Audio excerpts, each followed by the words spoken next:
আজকের জুমার আলোচনার বিষয়বস্তু হল কোরবানির ইতিহাস।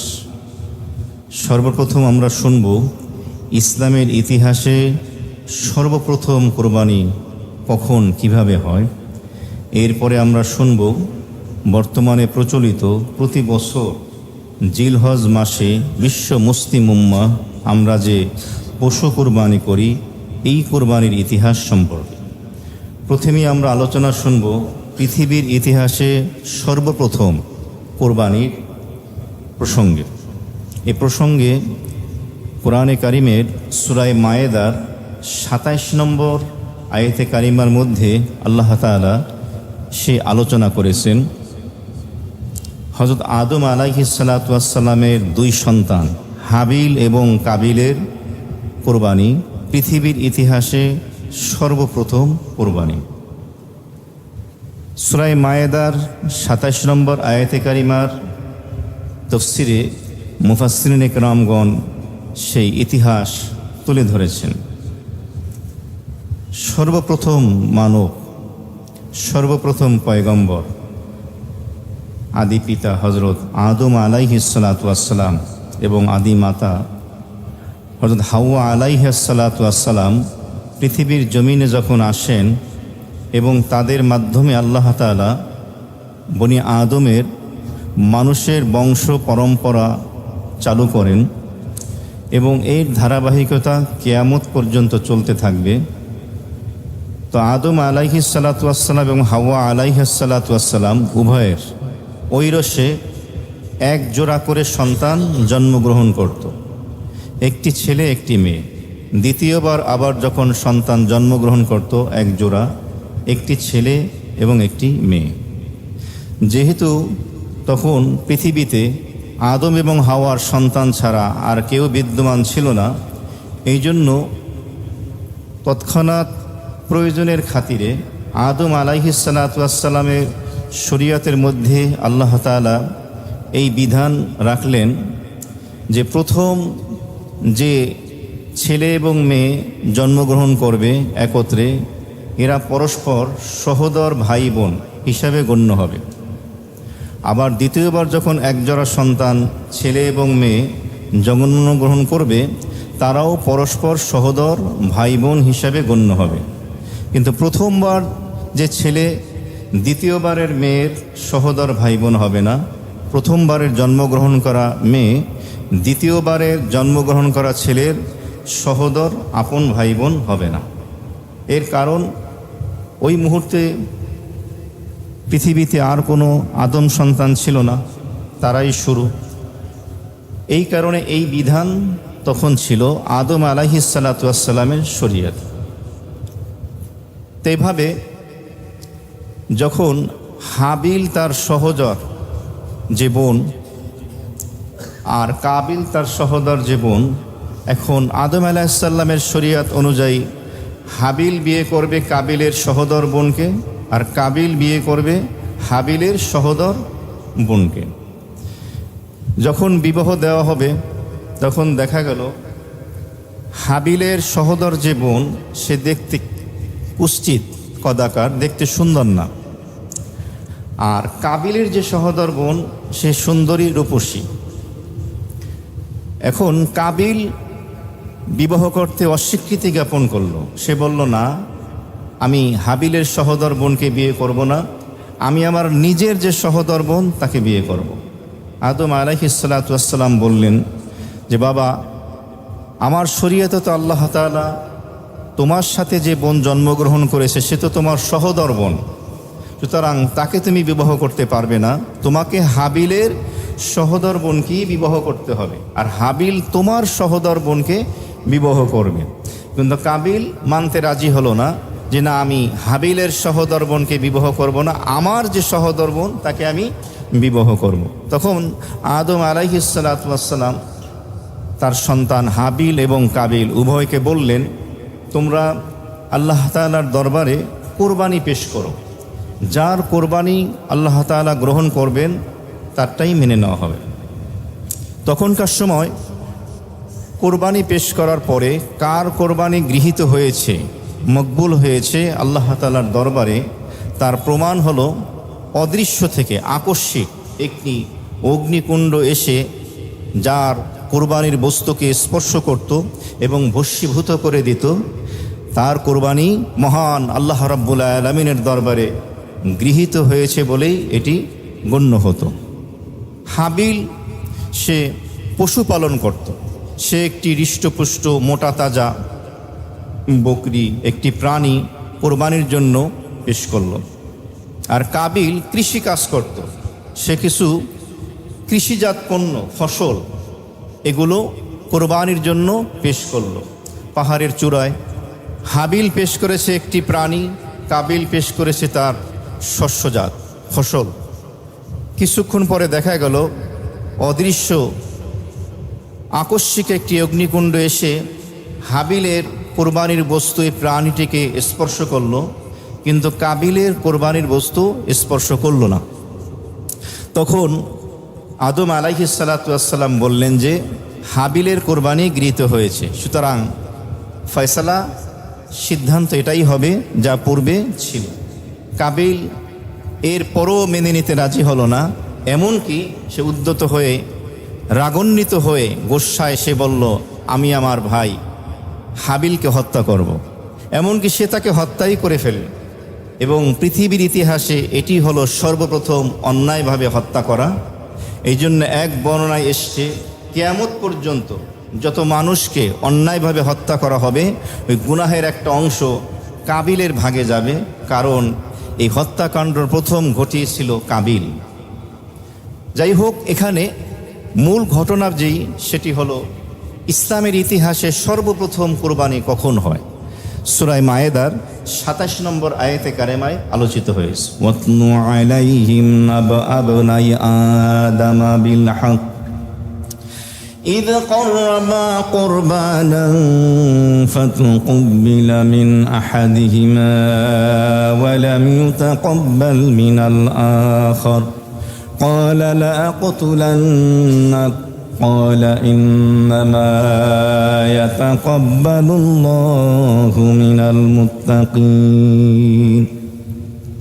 আল্লাহ রাব্বুল আলামিন সর্বশ্রেষ্ঠ সর্বশেষ পয়গম্বর জনাবে মুহাম্মাদুর রাসূলুল্লাহ সাল্লাল্লাহু আলাইহি ওয়াসাল্লামের উপরে মহাগ্রন্থ আল কুরআনুল কারীম নাজিল করে জানিয়ে দিলেন, বিশ্ববাসীর মাঝে কিয়ামত পর্যন্ত আল্লাহ পাকের যত বান্দা দুনিয়ার জমিনে আসবে, নবীজির উম্মত পৃথিবীর জমিনে থাকবে, আসবে, তাদেরকে পৃথিবীর ইতিহাসে সর্বপ্রথম কোরবানি যে সংগঠিত হয়েছিল এই আলোচনা জানিয়ে দিলেন। আল্লাহ পাক বলেন, ওয়াতলু আলাইহিম, আপনি তাদেরকে, বিশ্ববাসীকে ইতিবৃত্তান্ত তেলাওয়াত করে শোনান, নাবা আবনাই আদামা বিল হক, আদম আলাইহিস সালাতু ওয়াস সালামের যে দুই সন্তান হাবিল এবং কাবিল, তাদের সেই ঐতিহাসিক ঘটনা বিল হক, যথার্থভাবে। তো আল্লাহ তাআলা এই সূরা মায়েদার ২৭ নম্বর আয়াতে কারিমার শুরুতে সম্বোধন করেছেন নবী করিম সাল্লাল্লাহু আলাইহি ওয়াসাল্লামকে, ওয়াতলু, আপনি তেলাওয়াত করে শুনান আদম আলাইহিস সালামের যে সন্তান হাবিল এবং কাবিল, তাদের ঘটনা, ইতিহাস, বিল হক, যথার্থভাবে, সঠিক পদ্ধতিতে। মুফাসসিরিন কিরামগণ এই বিল হক শব্দের তাফসীর লিখতে গিয়ে তারা লিখেছেন যে কোনো ঐতিহাসিক যখন ইতিহাস রচনা করবে, ইতিহাস লিপিবদ্ধ করবে, তাকে সঠিক ইতিহাস জানতে হবে এবং সঠিক ইতিহাস জাতির সামনে তুলে ধরতে হবে, উম্মাহ যেন সঠিক মেসেজ যেন পায়। আফসোস এবং পরিতাপের বিষয় হলো, পৃথিবীর জমিনের যখন যেই শাসক আসে, যদি সে স্বৈর শাসক হয়, জালেম হয়, তখন সে ইতিহাস নিজের মতো করে লিপিবদ্ধ করে জাতিকে সে ইতিহাস জানিয়ে দেয়। যেমন বাংলার যে ৭১-এর যে ইতিহাস, যখন যেই দল ক্ষমতায় আসে তখন তাদের মতো করে তারা সেই ইতিহাস লিপিবদ্ধ করে। সঠিক ইতিহাস আগত প্রজন্মকে জানতে দেয় না, তাদের সামনে গোপন রাখে। এমনকি এই ইতিহাসকে তারা তাদের পুঁজি বানায় নির্বাচনের মসনদে দেওয়ার জন্য, ক্ষমতা পাওয়ার জন্য। আছে কি নাই? তো আবার যখন আরেক দল আসে, এই ইতিহাস নতুন করে রচনা করে। কিন্তু কোরআন বলে দিল না, তোমাকে সঠিক ইতিহাস তুলে ধরতে হবে। ইতিহাসের মাধ্যমে পরবর্তী প্রজন্ম তারা সঠিক একটি মেসেজ পাবে। ইতিহাস রচনা করা এবং তার দ্বারা ফায়দা বা উপকৃত হওয়ার কি কারণ, কিভাবে উপকৃত হয়, পরবর্তী প্রজন্ম যারা বিদ্যমান থাকবে, পৃথিবীতে জীবিত থাকবে, তারা সেই ইতিহাস পড়বে এবং শুনবে। তাদের পূর্বপুরুষ যে ভুলগুলো করেছিল সেগুলো তারা করবে না, সংশোধন হবে। আর যেই ভালো ভালো কাজগুলো করেছিল সেগুলো তারা সাদরে গ্রহণ করে নিজেদের কর্মজীবনে, কর্মক্ষেত্রে বাস্তবায়ন করবে। তাহলে সেই ইতিহাস দ্বারা জাতি উপকৃত হবে। যেমন কারবালার সেই মর্মান্তিক ঐতিহাসিক রক্তাক্ত যে ইতিহাস, মুসলিম উম্মাহ সঠিক ইতিহাস রচনা করার পরে, পড়ার পরে, শোনার পরে, জানার পরে তাদের কলিজার ভিতরে ইমাম হুসাইন রাদিয়াল্লাহু তাআলা আনহু, আহলে বাইত এবং তার সাথী সঙ্গী যারা রয়েছেন তাদের জন্য মহব্বতে পরিপূর্ণ হয়ে যায়। এবং কবি বলতে বাধ্য হন, ইসলাম জিন্দা হোতা হে হর কারবালা কে বাদ। আল্লাহর জমিনে যখন বনি আদম আশরাফুল মাকলুকাত, সৃষ্টির শ্রেষ্ঠ জীব মানুষের রক্তের ফোঁটা পড়বে, আল্লাহ পাক মানুষের ভাগ্যকে পরিবর্তন করে দেবে। বলুন সুবহানাল্লাহ। তো এই ইতিহাস জাতির জন্য এক স্বর্ণালী অধ্যায়, উচ্চ আসীন হওয়ার জন্য একটি সোপান। আল্লাহ তাআলা সে কথা জানিয়ে দিলেন। কি সেই ইতিহাস? ইদ ক্বাররাবা কুরবানান ফাতুকব্বিলা মিন আহাদিহিমা ওয়া লাম ইউতাকাব্বাল মিনাল আখার। যখন আদম আলাইহিস সালামের দুই সন্তান হাবিল এবং কাবিল উভয়ে কোরবানি পেশ করল আল্লাহ রাব্বুল আলামিনের দরবারে।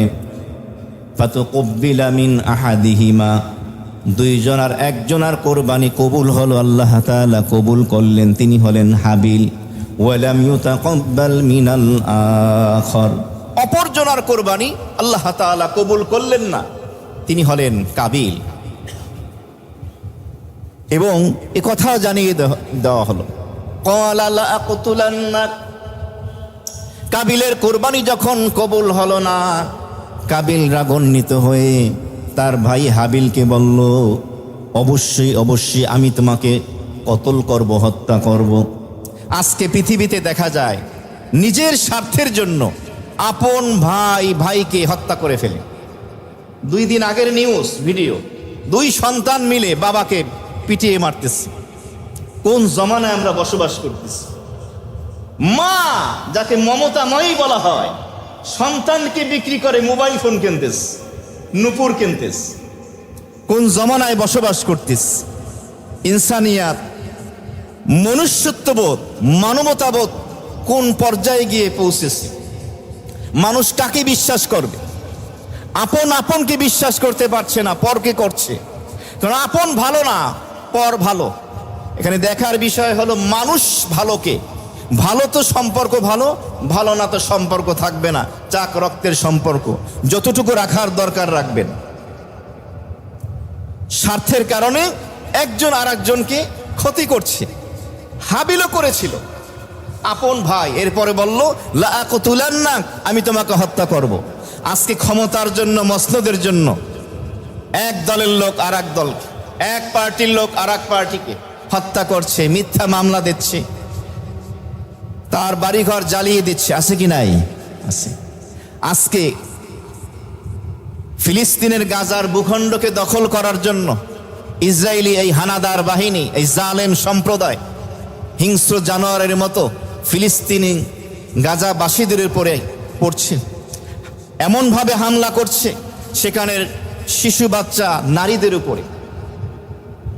আল্লাহ পাকের গজব শুরু হয়ে গেছে, দাবানল। আল্লাহ পাক এই আসমান এবং জমিনে গজব দিয়ে এই জালেম বাহিনীকে পৃথিবীর মানচিত্র থেকে নিশ্চিহ্ন করে দেয়, বলি আমিন। হাবিল বলল, শোনো ভাই কাবিল, ইন্নামা ইয়াতাকাব্বালুল্লাহু মিনাল মুত্তাকিন, তুমি জেনে রাখো শুধু কোরবানি করলেই হবে না। আল্লাহ রাব্বুল আলামিনের একটা উসুল হলো, একটা নীতিমালা হলো, আল্লাহ রাব্বুল আলামিন একমাত্র যারা মুত্তাকি, যারা পরহেজগার, যারা খোদা ভীরু, আল্লাহ রাব্বুল আলামিনকে যারা ভয় করে, প্রকাশ্যেও করে গোপনেও করে, সকল গুনাহ থেকে বেঁচে থাকে, একমাত্র মুত্তাকি আল্লাহ ভীরু লোকদের কোরবানি আল্লাহ রাব্বুল আলামিন কবুল করেন। তো মেসেজ দেওয়া হলো, যারা মুত্তাকি আল্লাহ ভীরু, তাদের আমলে সালেহা, ইবাদত বন্দেগী, নেক আমল, কোরবানি কবুল হবে। মুত্তাকি না হলে হবে না। প্রতি বছর জিলহজ মাস আসে, কোরবানির মৌসুম আসে, জিলহজের 10, 11, 12 3 দিন 200 কোটি প্রায় মুসলমান রয়েছে যারা এই পশু কোরবানি করে থাকে। বাহ্যিকভাবে তো কোটি কোটি পশু জবে হয়, কোরবানি হয়, কিন্তু কয়টা কোরবানি আরশে আজিমে মকবুলিয়াত লাভ করেছে, কবুল হয়েছে, তার গ্যারান্টি বা ওয়ারান্টি দেওয়ার ক্ষমতা আমাদের নাই। তাকওয়া নেই, আল্লাহর ভয় তো নেই। এই জন্য যে কোনো আমল করতে গেলে তার মাপকাঠি ধরে নিতে হবে আল্লাহর ভয়। একমাত্র আল্লাহকে রাজি খুশি করানোর জন্যই আমি কোরবানি করছি, আমি ইবাদত বন্দেগী করছি। আল্লাহ তাআলা আমাদের জীবনের সবগুলো আমল, সবগুলো নেক আমল একমাত্র আল্লাহর রিজামন্দি, সন্তুষ্টির জন্য করার তৌফিক দান করেন, আমিন। অনেকে বলবেন, হুজুর আপনার এই আলোচনার মধ্যে অনেক কিছু আউট কথাও চলে আসে। এই কোরআনে কারিম কি শুধু ইতিহাস শোনানো? এই কোরআনে কারিমের মাধ্যমে শুধু 2025 সাল না, কিয়ামত পর্যন্ত প্রতি জামানার, প্রতি বছরের, প্রতি মাসের, সপ্তাহের, দিনের, সেকেন্ড, ঘন্টার মেসেজ নিতে হবে। যে জালেম জুলুম করেছে তার মেসেজও নেবেন, যে মাজলুম নির্যাতিত নিপীড়িত হয়েছে তার জন্য যে জান্নাতের বাশারাত, সুসংবাদ, সেই মেসেজও নিতে হবে। শুধু ঘটনা, কিচ্ছা কাহিনী দিয়ে এই কোরআন সাজানো হয়েছে উদ্দেশ্য নয়, এখান থেকে মেসেজ নেওয়া, নিজেকে সংশোধন করা। আল্লাহ তাআলা বোঝার তৌফিক দান করেন, আমিন। মুহতারাম হাজিরিন, এবার আমরা আলোচনা শুনব প্রতি বছর বিশ্ব মুসলিম উম্মাহ জিলহজের 10, 11, 12 এই 3 দিন যে পশু কোরবানি আমরা করে থাকি, এর ইতিহাস কি? এই ইতিহাস আলোচিত হয়েছে আল কোরআনুল কারিমের 23তম পারায় সূরা ইয়াসিনের পরে একটি সূরা, যার নাম হলো সূরা সাফফাত। এই সূরা সাফফাতের 99 নম্বর আয়াতে কারিমা থেকে 107 নম্বর আয়াতে কারিমা পর্যন্ত এই ইতিহাস আলোচিত হয়েছে। আর সেই কোরবানির ইতিহাস হলো হযরত ইব্রাহিম খলিল আলাইহিস সালাতু ওয়াস সালাম এবং তার প্রাণপ্রিয় পুত্র ইসমাইল আলাইহিস সালাতু ওয়াস সালামের সেই ইতিহাস। এখন আমরা সংক্ষেপে এই সূরা সাফফাতের 99 নম্বর আয়াতে কারিমা থেকে 107 নম্বর আয়াতে কারিমা পর্যন্ত তাফসীর এবং প্রতি বছরের কোরবানি যে আমরা দিয়ে থাকি সেই ইতিহাস আমরা শুনবো এবং সেখান থেকে আমরা শিক্ষাটা টেনে বের করে আনবো আমাদের জীবনে বাস্তবায়ন করার জন্য আমলের পদ্ধতিতে। আল্লাহ তাআলা তৌফিক দান করেন, আমিন। সূরা সাফফাতের 99 নম্বর আয়াতে কারিমায় আল্লাহ তাআলা বলেন, ওয়াকালা ইন্নী যাহিবুন ইলা রাব্বি সায়াহদিন।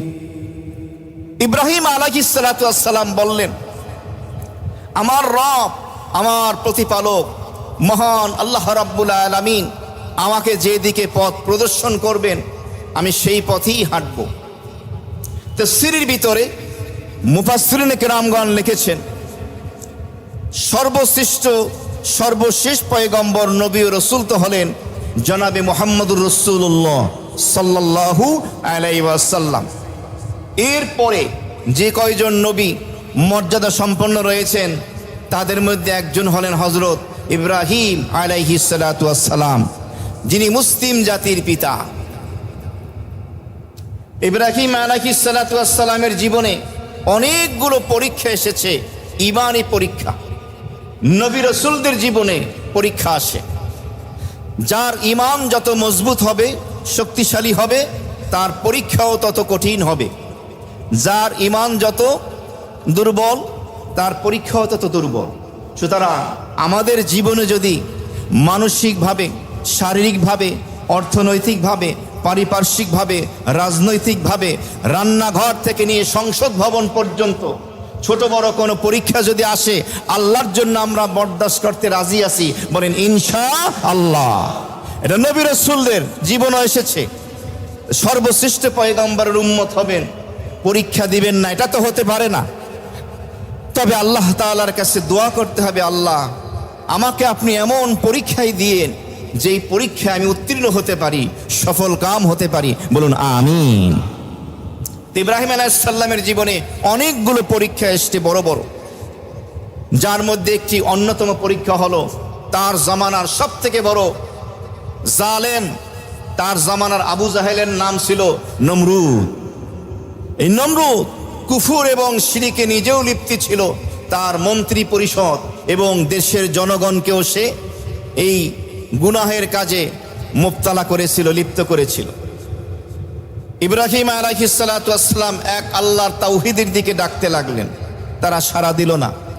নমরুদ এবং তার সহচর বিন্দু যারা আছে তার দুশ্মন হয়ে গেল। বিশাল অগ্নিকুণ্ড প্রজ্বলিত করা হলো। ওই ইতিহাস আমি বলবো না, সংক্ষেপে একটু বলে দিচ্ছি। অগ্নিকুণ্ডের ভিতরে ইব্রাহিম আলাইহিস সালামকে ফেলানো হলো। এক পর্যায়ে ইব্রাহিম আলাইহিস সালামকে আল্লাহ তাআলা নমরুদের অগ্নিকুণ্ডকে জান্নাতের সুসজ্জিত সুবাসিত পুষ্প কাননে ফুলের বাগানে আরামদায়ক করে দিলেন। বলুন সুবহানাল্লাহ। সেখান থেকে তিনি অগ্নিকুণ্ড থেকে ইব্রাহিম আলাইহিস সালাতু ওয়াস সালাম খুব সহজে এবং সুস্থ সবলভাবে তিনি বের হয়ে আসলেন। নমরুদ এবং তার সহচরী যারা আছে তারা লজ্জায় মাথা নত করল। ইব্রাহিম আলাইহিস সালাতু ওয়াস সালামের দাওয়াতে তারা সাড়া দিল না। তখন ইব্রাহিম আলাইহিস সালাতু ওয়াস সালাম মনক্ষুণ্ণ হলেন। তিনি চাইলেন, আমি এই ভূখণ্ডে আর থাকবো না, আমি অন্য কোনো ভূখণ্ডে চলে যাব।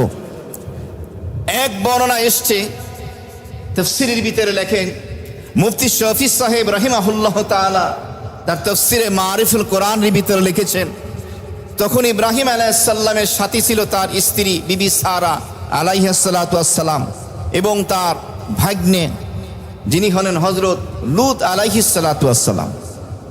তাদেরকে সাথে নিয়ে তিনি রওনা দিলেন ইরাকের বাবেল নামক শহর, যেখানে তিনি বসবাস করতেন, সিরিয়ার উদ্দেশ্যে রওনা দিলেন। তিনি যখন মিশরে গিয়ে পৌঁছলেন, পথিমধ্যে সেখানে একজন জালেম বাদশা ছিল, যার নাম ছিল সাদিফ ইবনে সাদেব। আর এক বর্ণনায় তার নাম ছিল উলওয়ান ইবনে সেনান, আর এক বর্ণনায় তার নাম ছিল আমর ইবনে ইবনুল কাজেম। তিনটা নাম পাওয়া যায়। আর তার লকব উপাধি ছিল ফেরাউন। মিশরের বাদশার উপাধি ছিল ফেরাউন। তবে কি এই সেই মুসার ফেরাউন? না, তখনকার বাদশাদের উপরই ফেরাউন ছিল। ওই জালেম বাদশাহ আগন্তুক কোনো ব্যক্তিকে তার ভূখণ্ডে যদি গমন করত, তার সৈন্যবাহিনী যদি পেত, তাদেরকে বন্দি করে নিয়ে আসতো এবং তাদের উপরে জুলুম, অত্যাচার, নিপীড়ন চালাতো। ইব্রাহিম আলাইহিস সালাতু ওয়াস সালাম তিনি জানতে পেরেছিলেন, এক বর্ণনা অনুযায়ী কোনো নারী এবং পুরুষকেও যদি এই জালেম বাদশা ধরতো, তাদের উপরও নির্যাতন চালাতো। তবে তারা যদি ভাই বোন হতো তাহলে তাদেরকে ছেড়ে দিত।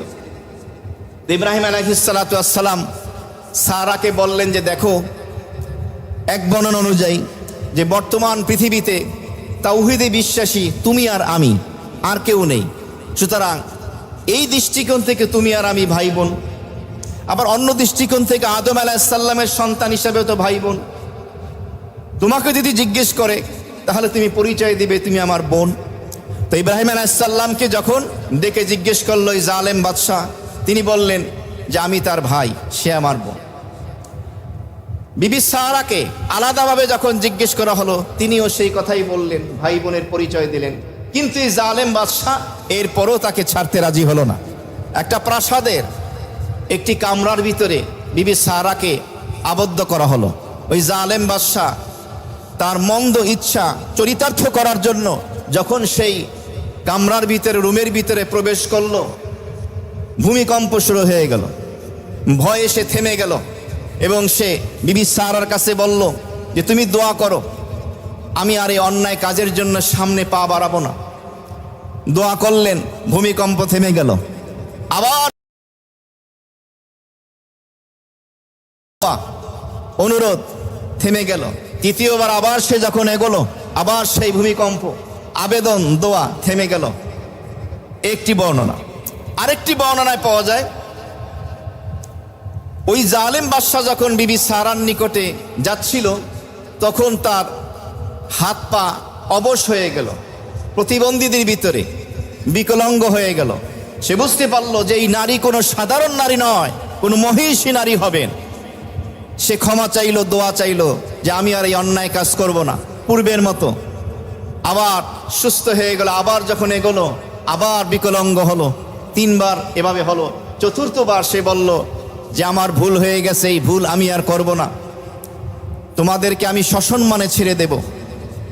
একটি বর্ণনা পাওয়া যায়। আরেকটি বর্ণনা পাওয়া যায় এই জালেম বাদশাহ ভূমিকম্প হওয়ার পরে ইব্রাহিম আলাইহিসসালামের কাছে গেল।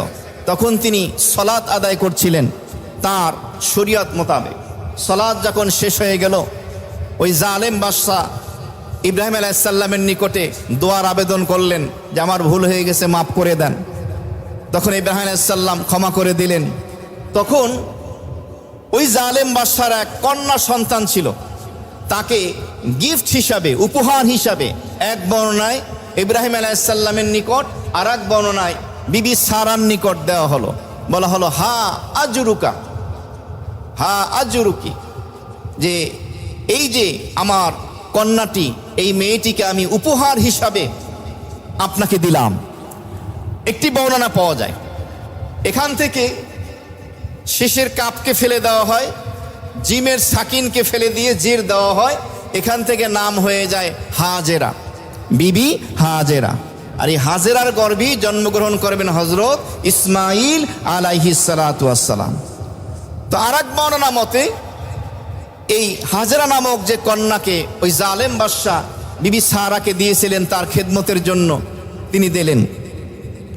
এরপরে তাদেরকে নিয়ে ইব্রাহিম আলাইহিস সালাতু ওয়াস সালাম সিরিয়ার উদ্দেশ্যে রওনা দিলেন। তখন পর্যন্ত ইব্রাহিম আলাইহিস সালাম এবং বিবি সারা তারা নিঃসন্তান ছিলেন, তাদের সন্তান হতো না। ইব্রাহিম আলাইহিস সালাম তখন রব্বুল আলামিনের কাছে দোয়া করলেন, রব্বি হাবলি মিনাস সলিহিন, রব্বি হাবলি মিনাস সলিহিন। হে আমার প্রতিপালক মহান আল্লাহ রাব্বুল আলামিন, আপনি আমাকে একটা নেককার সন্তান দান করেন।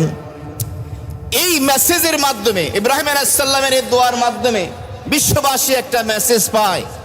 দোয়া করতে হবে কার কাছে? সন্তান দেওয়ার মালিক কে? আল্লাহ। অনেক সময় দাম্পত্য জীবনে আসার পরে স্বামী স্ত্রীর কোনো শারীরিক কারণে হয়তো সন্তান হচ্ছে না, কোনো সঙ্গত কারণ, ডাক্তারের মাধ্যমে, পরীক্ষার মাধ্যমে হয়তো ধরা পড়ে, কখনো পড়ে না। কিন্তু মনে রাখতে হবে সন্তান দেন আল্লাহ। এখানে কাউকে দোষারোপ না করা। আমাদের সমাজে আছে কারো সন্তান না হলে কটূক্তি করে, আটকুরা বলে, বিভিন্ন রকমের মন্দ শব্দাবলীর মাধ্যমে তাকে কষ্ট দেয়। এটা গুনাহে কাবীরা, হারাম, জায়েজ নেই। কোন স্বামী কোন স্ত্রী চায় না আমি নিঃসন্তান থাকি। পৃথিবীর বাদশাহীর থেকেও বড় বাদশাহ হলো ওই নারী, ওই পুরুষ যে বাবা এবং মা ডাক শোনার তৌফিক হয়েছে। আমরা তো এমনি সন্তান পেয়ে যাই, কোনো কষ্ট করতে হয় না, দোয়া লাগে না, ফ্রি ফ্রি পেয়ে যাই। যার কারণে আমাদের কাছে কদর নেই, মূল্যায়ন নেই। 10 বছর 20 বছর পরে যখন স্বামী স্ত্রী সন্তান পায়, বোঝে সন্তান কি জিনিস, কি আনন্দ, তখন তার অনুভব করে। এই জন্য আমাদেরকে বুঝতে হবে যে সন্তান চাইতে হবে আল্লাহ তাআলার কাছে। কুরআনে কারিমে স্পষ্ট বলা হয়েছে তাফসিরের ব্যাখ্যার দরকার নাই। আল্লাহ পাক বলেন, আমি সন্তান দান করি, যাকে ইচ্ছা আমি পুত্র সন্তান দান করি, যাকে ইচ্ছা আমি কন্যা সন্তান দান করি, যাকে ইচ্ছা আমি পুত্র এবং কন্যা উভয়টা দান করি, আবার যাকে ইচ্ছা আমি রব্বুল আলামিন নিঃসন্তান রেখে দেই। তাহলে আল্লাহ তাআলা তো জানিয়ে দিলেন ছেলে দেওয়ার ক্ষমতা কার? আল্লাহ। মেয়ে দেওয়ার ক্ষমতা কার? উভয়টা দেওয়ার ক্ষমতা কার? আবার চাইলে উভয়টাই দেবেন না, নিঃসন্তান রাখবেন কে? আল্লাহ। সুতরাং মনক্ষুণ্ণ না হওয়া, আল্লাহ পাক যে অবস্থায় রাখেন। অনেকে বলবেন সন্তান না হলে আমার বংশের বাতি তো নিভে যাবে। আপনার বংশের বাতি নিভে যাবে, এই টেনশন করার দরকার নাই। আপনার আখেরাত আপনি কামাইতে পারছেন কিনা, গুছিয়ে আনতে পেরেছেন কিনা, এটা হলো মূল বিষয়। এরপরও আপনার জন্য বাশারাত আছে, সুসংবাদ আছে। প্রত্যেক সালাত, ফরজ হোক, কান লাগান, ওয়াজিব হোক, সুন্নাত হোক, নফল হোক, আমরা বৈঠকে তাশাহুদ পড়ি কিনা? আসসালামু আলাইনা ওয়া আলা ইবাদিল্লাহিস সালিহিন, দোয়া আছে কিনা? এখানে বলা হয় যত নেককার আল্লাহ পাকের বান্দা আছে, সকল নেককার বান্দার উপরে আল্লাহ তাআলার পক্ষ থেকে শান্তি আর রহমত বর্ষিত হোক। সুবহানাল্লাহ। যদি আপনি নেককার হয়ে বাঁচতে পারেন, নেককার হয়ে মরতে পারেন, কবরে বসে বসেও আপনি সকল নামাজির তাশাহুদের ভিতরে আপনি রহমতের দোয়া লাভ করবেন। সুবহানাল্লাহ। মুমিন বান্দা নিঃসন্তান হয় না, নিঃসন্তান তো হয় কিন্তু বংশ কেটে যায় না। সে যদি মুমিন হয়, ইমানদার হয়, এরাই তো হলো তার বংশ, এরাই তো তাকে জীবিত রাখবে কিয়ামত পর্যন্ত। আমাদের নারী এবং পুরুষের, বিশেষ করে নারীদের একটি প্রবণতা হলো সন্তান না হলেই মাজারে চলে যায়, মাজারে গিয়ে সন্তান চায়। নারীদেরকে সব থেকে বেশি পাওয়া যায় দুইটা জায়গায়, একটা হলো মাজারে আর একটা হলো বাজারে। সন্তান চাইতে হবে একমাত্র আল্লাহ রাব্বুল আলামিনের কাছে। নেককার হয়ে যান, দোয়া করেন, আল্লাহ তাআলা আপনাকে সন্তান দ্বারা মালামাল করে দেবেন। পুত্র সন্তানের ফজিলত সম্পর্কে কোনো হাদিস আপনি খুঁজে পাবেন না। কন্যা সন্তান নিয়ে আপনি অসংখ্য হাদিস পাবেন, বাশারাত, সুসংবাদ আছে।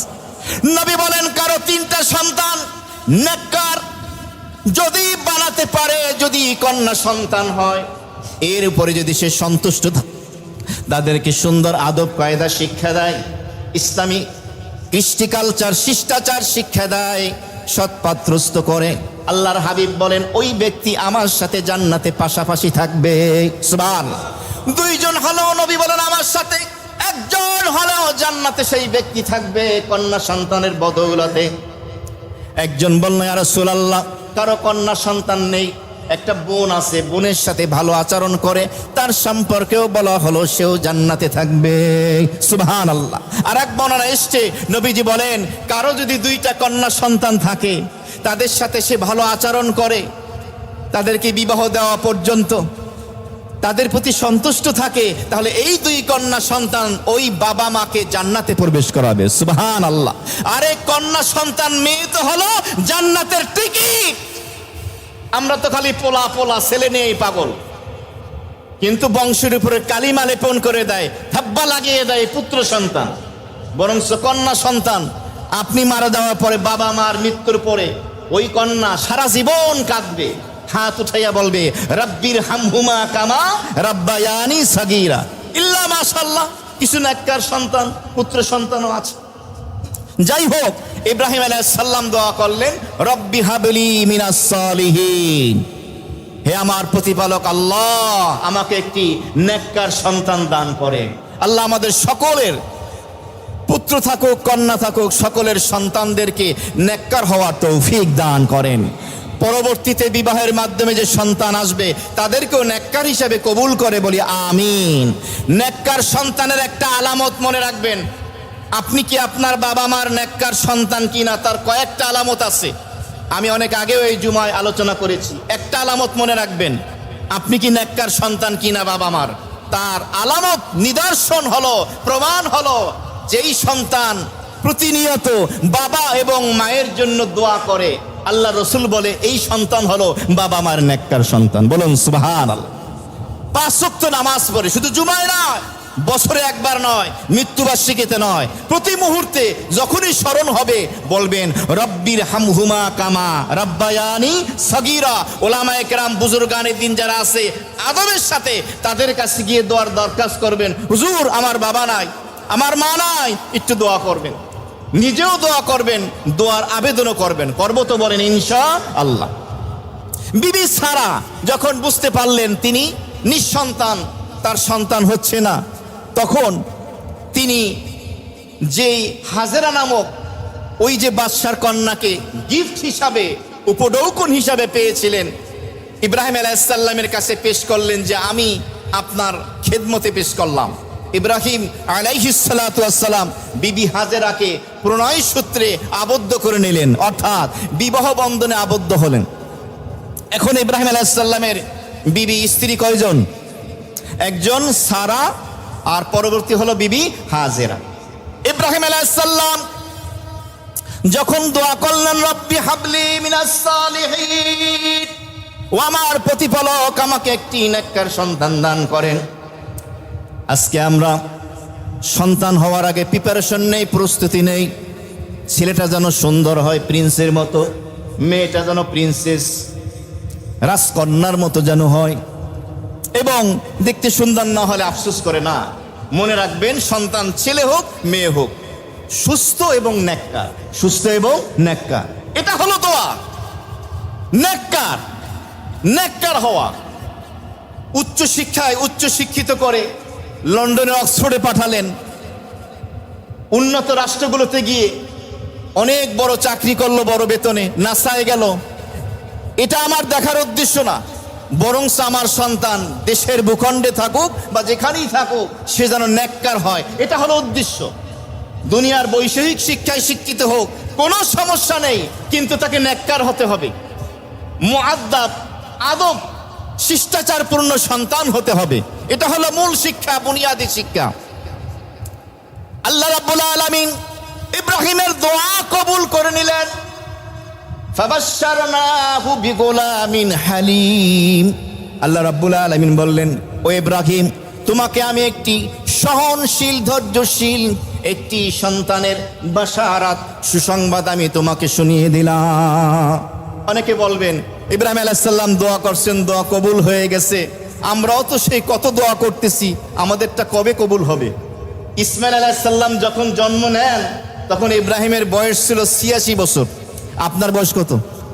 এখন বলবেন হুজুর 86 বছর বয়সে কি সন্তান জন্ম দেওয়ার ক্ষমতা থাকে? সন্তান দেওয়ার মালিক কে? এটা মনে রাখবেন।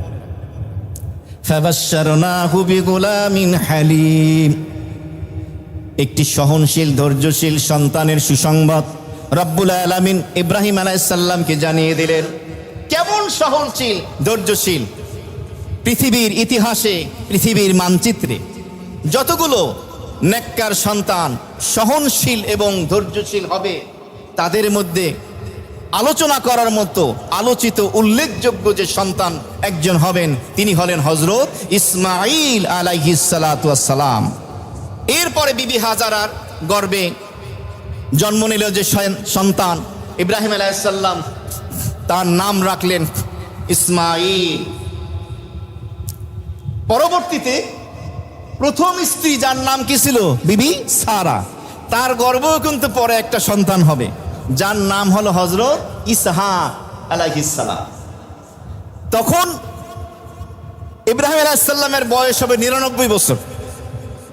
86 বছর বয়সে বিবি হাজেরার গর্ভে তার নাম হলো ইসমাঈল, আর 99 বছর বয়সে বিবি সারার গর্ভে সেই সন্তানের নাম কি? হযরত ইসহাক আলাইহিস সালাম। এখানে একটু বলে নেই, ইব্রাহিম আলাইহিস সালাম যেই সন্তানকে আল্লাহর নামে কুরবানি করতে যাচ্ছিলেন, এই সন্তানের নাম হলো কি? হযরত ইসমাঈল আলাইহিস সালাম। কিন্তু অনেকে দাবি করেন না এই সন্তান ছিল ইসহাক, এটি ভুল কথা। সঠিক ইতিহাস হলো ইসমাঈল আলাইহিস সালাতু ওয়াস সালাম। যখন ইসমাঈলের জন্ম হলো, আল্লাহ রাব্বুল আলামিন ইব্রাহিম খলিলের আবার পরীক্ষা নিতে চাইলেন। আদেশ দিলেন, ইব্রাহিম, তোমার স্ত্রী সহধর্মিণী হাজেরা এবং তার সন্তান ইসমাঈল মা এবং পুত্র সন্তানকে তুমি বাইতুল্লাহর সন্নিকটে রেখে আসো। এই আদেশ দিলেন। রব্বানা ইন্নী আসকানতু মিন যুররিয়াতি বিওয়াদিন গায়রি যি যারইন ইনদা বাইতিকাল মুহাররম। আল্লাহ পাকের আদেশ পালন করতে গিয়ে ইব্রাহিম আলাইহিস সালাম তার বিবি হাজেরা এবং সন্তান ইসমাইলকে সাথে নিয়ে সেই বাইতুল্লাহর কাছে চলে গেলেন, তাদেরকে রাখলেন এবং দোয়া করলেন, আমার প্রতিপালক রব্বুল আলামিন, আপনার আদেশ পালনার্থে আমার বিবি হাজেরা এবং সন্তান ইসমাইলকে এমন একটা জায়গায় রেখে গেলাম, এটি হলো আপনার বাইতুল্লাহ, জনমানবহীন, লোকালয়ে শূন্য, পানির ব্যবস্থা নাই, কোনো মানুষ বসবাস করে না। তবে সাথে সাথে তিনি দোয়া করেছেন, রব্বানা ইন্নী আসকানতু মিন যুররিয়াতি বিওয়াদিন গায়রি যি যারইন ইনদা বাইতিকাল মুহাররম। রব্বানা এখানে তিনি দোয়া করে জানিয়ে দিলেন, রব্বুল আলামিন, তাদেরকে রেখে গেলাম, সুতরাং আপনি তাদের জন্য দেখাশোনার ব্যবস্থা করে দিলেন, রিজিকের ব্যবস্থা করে দিলেন। তিনি এই দোয়া করলেন, ফাজআল আফিদাতান নাস তাহবি ইলাইহিম, মানুষের মনগুলো, অন্তরগুলো যেন তাদের প্রতি একটু ধাবিত হয়, মাইল হয়। অরযুকহুম মিনাস সামারাতি লাআল্লাহুম ইয়াশকুরুন, এবং আমার এই স্ত্রী, আমার এই পরিবার, এই সন্তানের জন্য আপনি ফল ফলাদির মাধ্যমে রিজিকের ব্যবস্থা করবেন, যাতে তারা আপনার এই নিয়ামতের শুকরিয়া আদায় করতে পারে। এই জন্য পৃথিবীতে মক্কা এবং মদিনায় যে পরিমাণে ফলমূল পাওয়া যায় অন্য কোনো দেশে আপনি খুঁজে পাবেন না, অথচ সেই দেশে শুধুমাত্র খেজুর উৎপন্ন হয়। কিন্তু পৃথিবীর সব দেশ থেকে ফল গিয়ে আপনি মক্কা মদিনায় আছে কি নাই? হজ এবং উমরা সফরে গিয়ে আপনি যান, বিন দাউদে গিয়ে ঢোকেন, এরকম বড় বড় শপিং মলে দেখবেন কত হাজারো প্রকারের ফল সেখানে বিদ্যমান। ইব্রাহিম আলাইহিস সালামের দোয়া সেখানে পৌঁছে দিয়েছেন আল্লাহ তাআলা। সংক্ষেপে বলছি, যাই হোক, তাদেরকে রেখে যখন যাচ্ছেন, বিবি হাজেরা বললেন, আপনি আমাদেরকে এমন এক জায়গায় রেখে যাচ্ছেন, জনমানবহীন, লোকালয় শূন্য, কিছুই তো নাই। তখন ইব্রাহিম আলাইহিস সালাম আসমানের দিকে ইশারা করলেন। বিবি হাজেরা বুঝতে পারলেন, বললেন, এটা কি আপনার রবের হুকুম? ইব্রাহিম আলাইহিস সালাম বলেন, হ্যাঁ, আল্লাহ তাআলা হুকুম দিয়েছেন। বিবি হাজেরা কেমন স্ত্রী দেখেন, যেমন স্বামী তেমন স্ত্রী, হিম্মত কি, সবর কি, ধৈর্য কি। বললেন, আপনি চলে যান নিশ্চিন্তে, এই মহান আল্লাহ রাব্বুল আলামিন আমাদের হায়াত এবং মওতের মালিক, আমাদেরকে নিশ্চিন্ন করবেন না, ধ্বংস করে দেবেন। ইব্রাহিম আলাইহিস সালাম চলে গেলেন, সেখান থেকে তিনি চলে গেলেন। তিনি থাকতেন যেখানে, সিরিয়াতে। মাঝে মধ্যে তিনি সকালবেলা রওনা দিতেন, এই স্ত্রীর নিকট হাজেরা এবং পুত্র ইসমাইলকে দেখতে আসতেন। এখানে এসে একটু দুপুরে বিশ্রাম নিয়ে আবার বিকালে তিনি সিরিয়ায় চলে যেতেন। এভাবে যখন ইসমাইল বেড়ে উঠতে লাগলো, ইসমাইলের বয়স কেউ কেউ লিখেছেন 7 বছর, কেউ বলেছেন 8 বছর, কেউ লিখেছেন 13 বছর।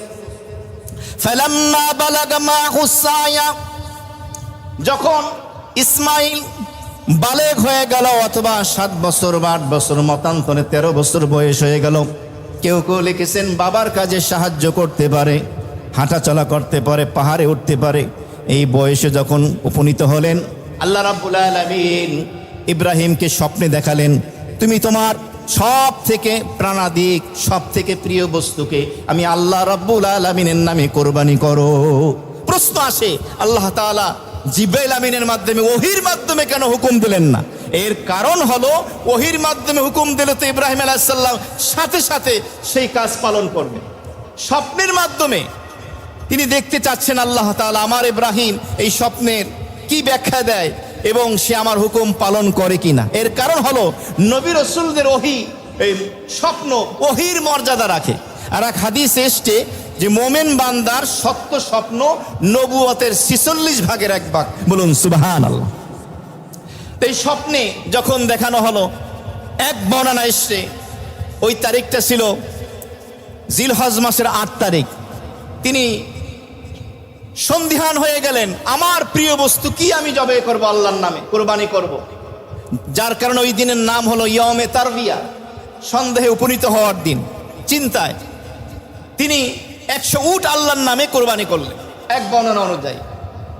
দ্বিতীয় দিন রাতেও আবার স্বপ্ন, পরের দিনে করলেন 100 উট। তৃতীয় দিনে এই স্বপ্ন, আবারও সেই 100 উট করলেন। এরপরে তিনি স্বপ্ন যখন দেখলেন তখন তিনি চিন্তা করলেন, আমার প্রিয় তো এই মুহূর্তে আমার কলিজার টুকরা নয়নের মণি আমার ইসমাইল। সাথে সাথে তিনি রওনা দিলেন, তিনি চলে গেলেন সেই বাইতুল্লাহর সন্নিকটে। এরপরে তিনি এভাবে বিবি হাজেরার কাছ থেকে শিশু ইসমাইলকে নিয়ে রওনা দিলেন। রওনা দেওয়ার পরে পথ দিয়ে হাঁটছেন, ইবলিস টেনশনে পড়ে গেল যে ইব্রাহিম তো পরীক্ষা উত্তীর্ণ হয়ে যাবে, এই তো সুযোগ ধোঁকা দেওয়ার। মানুষের আকৃতি ধারণ করে হাজেরার কাছে গিয়ে বলল, তুমি জানো তোমার স্বামী ইব্রাহিম তোমার সন্তান ইসমাইলকে জবাই করে ফেলবে। হাজেরা বলল, লা ইয়ামবাগিলা, এটা কোশ্চিন কাল সম্ভব না। ফাইন্নাহু ইউহিব্বুহু হুব্বান শাদীদান, কারণ আমার স্বামী ইব্রাহিম আমার সন্তান ইসমাইলকে খুব ভালোবাসে, মহব্বত করে। তখন শয়তান বলল, আসলে ইব্রাহিমের রব, ইব্রাহিমের আল্লাহ, তার নামে তোমার সন্তানকে জবাই করতে বলেছে। হাজেরা কি বলে শোনেন, বিবি হাজেরা বললেন, আল্লাহ তাআলা যদি চান আমার সন্তান তার নামে কোরবানি হবে, আমি রাজি আছি। বলুন সুবহানাল্লাহ। ইসমাইলকে সাথে নিয়ে যখন যাচ্ছেন, এখান থেকে নিরুপায় হয়ে শয়তান গেল ইসমাইলের কাছে। ইসমাইলকে যে বলল, তুমি জানো তোমাকে তোমার বাবা কেন নিয়ে যাচ্ছে, কোথায় নিয়ে যাচ্ছে? পাহাড়ের আড়ালে নিয়ে তোমাকে জবাই করবে। ইসমাইল বলল, না, আমার বাবা আমাকে খুব ভালোবাসে। তখন শয়তান বলল, ইব্রাহিম তোমার বাবার রব, তার নামে তোমাকে জবাই করতে বলেছে, কোরবানি করতে বলেছে। তখন ইসমাইল বলল, আমার আল্লাহ যদি আমাকে কোরবানি করতে বলেন, আমি আমার এই বাবার কাজে রাজি আছি। বলুন সুবহানাল্লাহ। নিরুপায় হয়ে সে চলে গেল ইব্রাহিম আলাইহিস সালামের কাছে, জামারায় যেখানে হাজিরা কঙ্কর নিক্ষেপ করে সেখানে। ইব্রাহিম যখন যাচ্ছে তখন সে গিয়ে বাধা দিল। ওস্তাদ, শায়েখ, হজরত বলে ইব্রাহিমকে বলতেছে, আপনি কি জানেন আপনি যে স্বপ্ন দেখেছেন এই স্বপ্ন তো শয়তান দেখিয়েছে আপনাকে। নাউজুবিল্লাহ মিন যালিক। ইব্রাহিম আলাইহিস সালাম বললেন, দূর হ শয়তান, এই স্বপ্ন আমার আল্লাহ তাআলার পক্ষ থেকে এসেছে, কারণ নবী রাসূলদের স্বপ্ন ওহীর মর্যাদা রাখে। যখন জামারায়ে কুবরা বড় শয়তান যেখানে কঙ্কর নিক্ষেপ করেন, সেখানে গিয়ে ইব্রাহিম আলাইহিস সালাম ইসমাইলকে নিয়ে যখন পৌঁছলেন, আবার বাধা দিল শয়তান। ইব্রাহিম আলাইহিস সালাম 7টি কঙ্কর নিয়ে নিক্ষেপ করলেন, শয়তান দূর হয়ে গেল। কিছু দূর যাওয়ার পরে জামারায় উস্তা মাজারি শয়তান, আবার শয়তানের বাধা। ইব্রাহিম আলাইহিস সালাম 7টি কঙ্কর নিয়ে নিক্ষেপ করলেন, শয়তান দূর হয়ে গেল। এরপরে জামারায় সুগরা, ছোট শয়তান যেটাকে আমরা বলি, সেখানে যখন পৌঁছলেন আবার শয়তান বাধা দিল, তিনি 7টি কঙ্কর নিক্ষেপ করলেন। আল্লাহ রাব্বুল আলামিনের এই ইব্রাহিমের এই আমলটা এতটা প্রিয়, মাহবুব, ভালো লাগলো, হাজিদের হজের ওয়াজিব হিসাবে আল্লাহ তাআলা কবুল করে নিলেন। সুবহানাল্লাহ। ওয়াজিব হজের এই শয়তানকে কঙ্কর নিক্ষেপ করা। তো যাই হোক, ইব্রাহিম আলাইহিস সালাম এবার সন্তানকে কুরবানি করার আগে একটা প্রস্তুতি নিতে চাচ্ছেন। ফালাম্মা বালাগা মাহুস সায়া ক্বালা ইয়া বুনাইয়া ইন্নী আরা ফিল মানামি আন্নী আযবাহুকা ফানজুর মাযা তারা। ইব্রাহিম আলাইহিস সালাম তখন ইসমাইলকে বললেন, আমার প্রাণপ্রিয় সন্তান, তুমি শোনো, আমি স্বপ্নে দেখেছি তোমাকে আল্লাহ রাব্বুল আলামিনের নামে কোরবানি করতেছি, জবাই করতেছি। কেন বললেন? কারণ কোনো কিছু না বলেই যদি সন্তানকে জবাই শুরু করেন, অবাক হয়ে যাবে যে বাবা কি করতেছে, আমাকে জবাই করতেছে কেন। নাম্বার 2, তিনি পরীক্ষা করতে চাইলেন আমার সন্তান ইসমাইল কতটুকু আল্লাহর হুকুম পালনে উত্তীর্ণ হয়। তো বললেন, হে আমার প্রিয় সন্তান, আমি স্বপ্নে দেখলাম তোমাকে জবাই করছি, ফানজুর মাযা তারা, এই ব্যাপারে তোমার মতামত আমি জানতে চাচ্ছি। ইসমাইল আলাইহিস সালাম তখন কি বললেন? ইয়া আবাতি ফাআল মা তুকমার। ও আমার শ্রদ্ধেয় পিতা ইব্রাহিম খলিল, শোনেন, আপনি আপনার রবের পক্ষ থেকে যে আদেশ পেয়েছেন বাস্তবায়ন করুন, আমি রাজি আছি। সাতাজিদুনি ইনশাআল্লাহু মিনাস সাবিরিন। আল্লাহ তাআলা যদি চায় আপনি আমাকে ধৈর্যশীলদের অন্তর্ভুক্ত পাবেন। এখানে অহংকার করেন না যে আমি একমাত্র ধৈর্যশীল। তিনি বলেছেন, পৃথিবীর ইতিহাসে কিয়ামত পর্যন্ত যত ধৈর্যশীল, সহনশীল আল্লাহর নেককার বান্দা হবে, আল্লাহ তৌফিক দিলে আমিও তাদের অন্তর্ভুক্ত হতে পারবো ইনশাআল্লাহ। ফালাম্মা আসলামা ওয়া তাল্লাহু লিল জাবিন। ইব্রাহিম যখন তার সন্তান ইসমাইলকে জবাই করার জন্য প্রস্তুত হয়ে গেল, ইসমাইল জবাই হওয়ার জন্য প্রস্তুত হয়ে গেল। ইসমাইল বলল, আমার বাবা, আপনার চোখ দুইটা বেঁধে নেন, কারণ আমার চেহারার দিকে আপনার যখন নজর পড়বে আপনার মায়া লাগবে, আপনি জবাই করতে পারবেন না। ছুরিটা ভালো করে ধার দিয়ে নেন যাতে তাড়াতাড়ি জবে হয়ে যায়। আমার একটা আবেদন, আমাকে জবে করার পরে আমার গায়ের যে জামাটা আছে এই জামাটা আমার মায়ের কাছে আপনি নিয়ে যাবেন। মাঝে মধ্যে আমার আম্মি জান আমার এই জামাটা দেখার পরে সান্ত্বনা নিতে পারবে। যখন ইসমাইল এত সুন্দরভাবে বললেন, ইব্রাহিম খলিল সন্তানের কপালে একটা চুমু দিয়ে বললেন, বাবা তুমি আল্লাহ রাব্বুল আলামিনের হুকুম পালন করার ব্যাপারে আমাকেও অনেক বড় সাহায্য করেছো। দুইজনে আত্মসমর্পণ করলেন। এখান থেকে একটা মেসেজ, খালি পশু কুরবানি করলাম গোস্ত খাইলাম না, এখান থেকে একটা মেসেজ হলো আমাদের হায়াতের জিন্দেগিতে মৌত পর্যন্ত আল্লাহ পাকের হুকুম নবীর তরিকা যখন আসবে মাথা নত করে দিতে হবে, সারেন্ডার করতে হবে। রাষ্ট্রপ্রধান যত বড় শাসক হোক, ক্ষমতাধর হোক, পৃথিবীর যত বড় সুপার পাওয়ার হোক, আল্লাহ রসুলের বিরুদ্ধে, কোরআন হাদিসের বিরুদ্ধে যদি কোনো নীতিমালা প্রণয়ন করে একজন মুসলমান সেটা কোনোদিন বরদাস্ত করতে পারে না, সহ্য করতে পারে না। এই যে নারী নীতিমালা নিয়ে চলতেছে, সময় কম যার কারণে বলতে পারলাম না, এই কথাটা মনে রাখবেন। আল্লাহ রসুলের হুকুমে আত্মসমর্পণ করতে হবে, কিন্তু নেতা নেত্রী দেখার সময় নাই। তারা যখন আত্মসমর্পণ করলেন, জবে হতে ওয়াতাল্লাহু লিল জাবিন, ইসমাইল আলাইহিস সালামকে তিনি শোয়া দিলেন। কিভাবে শোয়ালেন? কেউ বলেন চিৎ করে, কেউ বলে কাত করে। আসলে কাত করে শোয়াইছেন। জাবিন এর অর্থ হলো কপালের এক পাশ, আর জাবাহাতুন শব্দের অর্থ হলো কপাল। তো তাকে কাত করে শুয়ে যখনই জবে দেবেন, ওয়ানাদাইনাহু আইয়া ইব্রাহিম, আল্লাহ রাব্বুল আলামিন জিবরাইল আমিনকে দিয়ে জান্নাত থেকে একটা হৃষ্টপুষ্ট, একটা দুম্বা, একটা ছাগল, একটি প্রাণী পাঠিয়ে দিলেন। বলুন সুবহানাল্লাহ। আসমান থেকে আওয়াজ, ও আমার ইব্রাহিম থামো। এর আগে তিনি ছুরি চালাচ্ছেন বারবার, তাফসীরে এসেছে ইসমাইলের গলা আর ছুরির মাঝখানে একটা পিতলের খণ্ড ছিল, কুদরতি প্রতিবন্ধক বাধা ছিল, গলা কাটতে ছিল না। এখন এখানে প্রশ্ন আসতে পারে, তিনি না তার স্বপ্ন বাস্তবায়ন করবেন, তাহলে জবেই কেন করলেন না? মুফাসসিরে কেরামগণ লিখেছেন, ইব্রাহিম আলাইহিস সালাম স্বপ্নে সন্তান ইসমাইলকে জবাই করে ফেলেছেন, এটা দেখেন নাই, জবে করতেছেন এটা দেখেছেন। আর আল্লাহ তাআলা সেই প্রস্তুতিটা দেখতে চাচ্ছেন ইব্রাহিম এবং ইসমাইলের মাধ্যমে।